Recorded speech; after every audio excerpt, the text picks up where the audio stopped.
Es analista de datos sobre la situación, el avance de la pandemia en nuestro país. Rodrigo, ¿qué tal? Muy buenos días, bienvenido. Muy buenos días, Patricia, Jorge. Gracias Muy por la bien. invitación. Bien, muchas gracias. Según la sala situacional que diariamente emite el Ministerio de Salud, en las últimas 24 horas se han reportado 1.370 casos confirmados de COVID-19 y lamentablemente 77 peruanos fallecidos. Si bien es cierto, las cifras han disminuido, de todas maneras es importante tener una real mirada respecto a cómo se está desarrollando esta segunda ola en nuestro país. Y en ese sentido va mi pregunta, según los datos que usted maneja, ¿considera que estamos ya al final de esta segunda ola? ¿Cómo lo ve? Sí, efectivamente, en base a casi todos los indicadores estamos al final de esta segunda ola en valores o niveles mínimos a lo largo de la pandemia, muy similares a los que estuvimos en el mes de noviembre, e incluso si analizamos por grupos etarios, adultos mayores, estamos a niveles del inicio de la pandemia, hablamos de marzo, abril del 2020. Esto se mantiene en las semanas a medida que se va avanzando la vacunación, pero es una suma de indicadores todos positivos hasta el momento. Claro, ¿cómo se traduce esto, por ejemplo, en números o porcentajes respecto a este sector etario que usted ha manifestado de los adultos mayores, por ejemplo?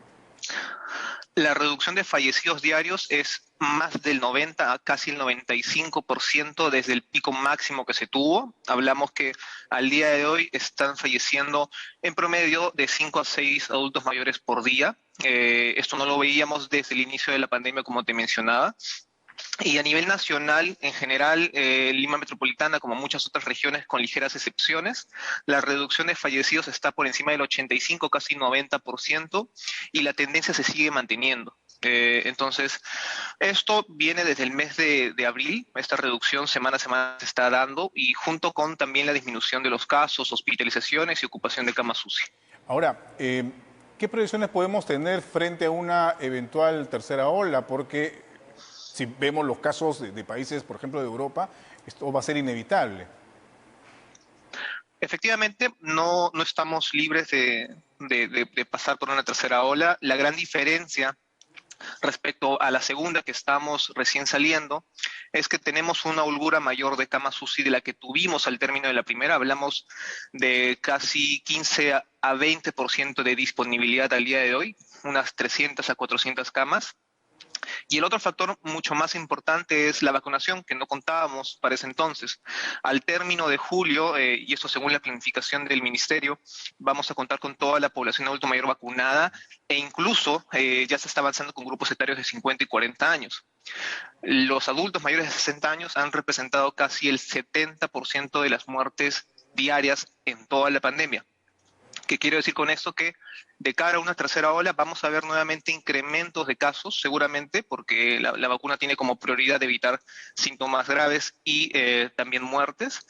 Vamos a ver un pico de casos, pero no deberíamos ver un pico de hospitalización en UCI y tampoco de fallecidos. Y ahora, esto podría directamente, digamos, incluir a grupos etarios menores de los 50 años, ya que estamos hablando de un proceso de vacunación en marcha que está más o menos en ese rango. ¿Qué es lo que nos podría esperar? Correcto, correcto, sí. Sí, estamos considerando de que el 70% de los fallecidos a lo largo de la pandemia fueron adultos mayores, hablamos de 60 años a más. Ya en este punto estamos avanzando más que eso, grupos de 50 o 40. Teóricamente, y eso en el caso muy ideal, estaríamos protegiendo a casi el 80% de la población que a lo largo de la pandemia ha fallecido, personas desde 40, 80 a más.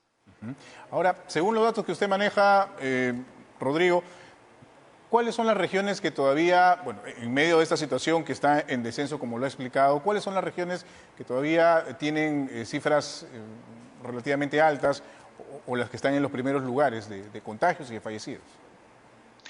En valores altos, por ahora la única es Arequipa, Ujú. pero en las últimas semanas, como sabemos, ha mostrado un descenso y cada vez más acentuado, liderado este descenso por los adultos mayores porque se ha intensificado la vacunación, como sabemos, esto eh, como maniobra del Ministerio junto con otras medidas que se implementaron.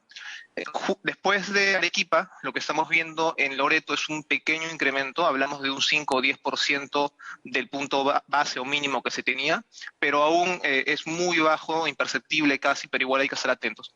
todas las demás regiones están o se mantienen en un descenso sostenido.